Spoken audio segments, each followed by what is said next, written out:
17th of July, Sunday.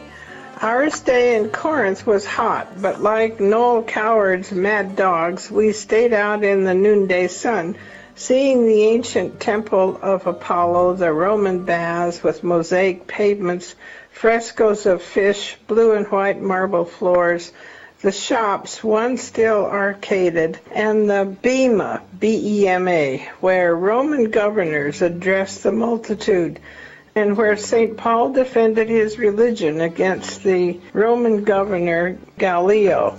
Lunched in cafe under shade on Greek salad, feta and watermelon, and omelets and beer.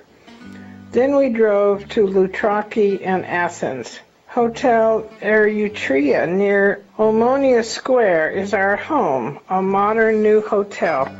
This a.m., T and I set off by a most rapido Athenian taxi to the Acropolis. We walked up the Sacred Way, through the Propylaea, directly to the Erechtheion, then the museum, then the Parthenon, and the Temple of Nike. After 4 hours up there, we walked down the hill for lunch at a handsome shaded modern cafe, looking up at the Acropolis. Next on, we walked in as much shade as possible to the Agora and the so-called Thesion. Visited the museum part, half was closed, of the Agora. In the colonnade are statues of goddesses, the Iliad and Odyssey, and a Roman copy of the Greek bust, supposedly, of Herodotus. It's the 18th of July, a Monday, in Athens. We dined in a large indoor-outdoor restaurant on Olympia Square last night and this evening on Greek dishes, good service and food. T and I spent the day at Temple of Olympian Zeus, Hadrian's Gate, Theater of Dionysius, the Plaka, and Metropolitan Cathedral areas. Errands, too. Got mail at American Express from Eaton's, Bonar's, and 2 cards from David and Barbara. Changed our Igoumenitsa Brindisi ferry date from 30th of July to 1st of August and booked at Xenia Hotel, Mykonos for 5 days. After dinner, we took tour to Sonne Lumiere. Terrible. And the Greek national folk dancers. Excellent.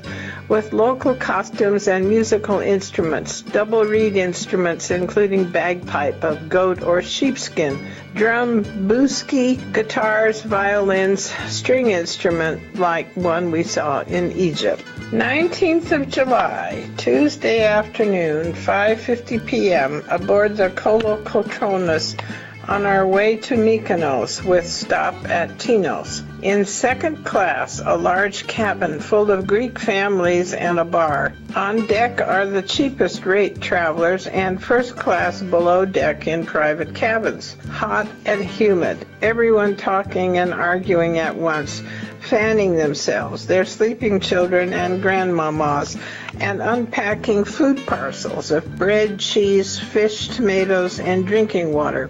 The bar boys work hard and feverishly serving the constant demand for water and drinks, Greek coffee, and just now stowing away beneath their tiny counter a huge hunk of ice. The boat rides with a bumping motion once in a while, giving a slight roll. I'm feeling fine. Took 2 sea lakes pills while we lunched at Sidewalk Piraeus Cafe. Tom and Doug standing at bar with beer, talking to a short, dark-haired fellow. He looks sort of English from here. The people are so friendly. We smile and nod and commiserate with one another over the heat by sign language, that universal method of communication. Before we sailed, peddlers came on board, hawking fans, sunglasses, and belts. I think the fans were the most popular item. Plastic cups were snapped up, too, for dispensing water to one's family from the supply at the bar. It's cold, delicious water. The Greeks are water drinkers, first of all. It's always served first to patrons of cafe or restaurant, and always cold. Passengers are loaded down with goods, most probably purchased in Athens or Piraeus. Coils of rubber or plastic hose, toys, clothing, and dozens of mysteriously wrapped parcels are piled alongside the suitcases. Deck travelers brought watermelons, blankets, pillows, anything to soften the deck and quench thirst. Passing islands, mountainous, plunging right into the sea, some with tilled fields and tiny villages. The Aegean is that gorgeous blue with white caps. Due to arrive at Mykonos about 11 p.m. It seems we'll dine in ship's dining room. I've strolled past the galley twice and a lovely warm sweet cake baking aroma floated out to me. A boy seated before a large kettle but slowly peeling something. Potatoes? A candy, Turkish-type seller is now back in the cabin, bargaining with an elderly woman in black opposite me. Intriguing to watch our fellow heat sufferers bargain with flailing arms, shouts, and shows of indignation. 7:30 p.m. Passing many islands nearby. Just sighted porpoise off the stern. Great excitement amongst people on upper deck. Sea calm like glass, then more waves. Foam from boat lies like soap suds on blue-black surface of water before dispersing. 8:45 p.m. Docked at Tinos. Candy sellers immediately on board.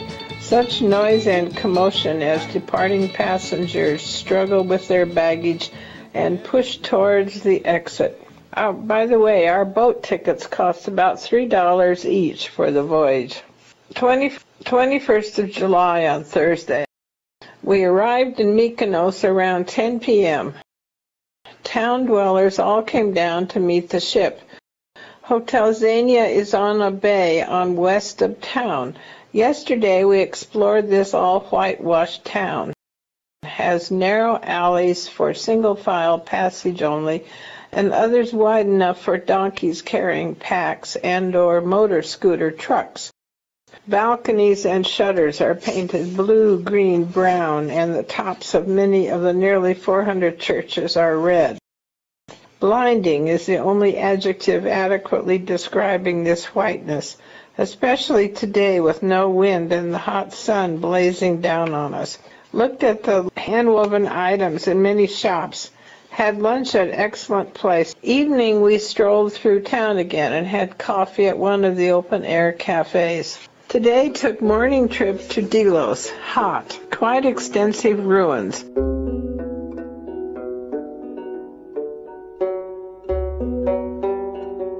Watched excavations by French school near the Terrace of Lions and Sacred Lake.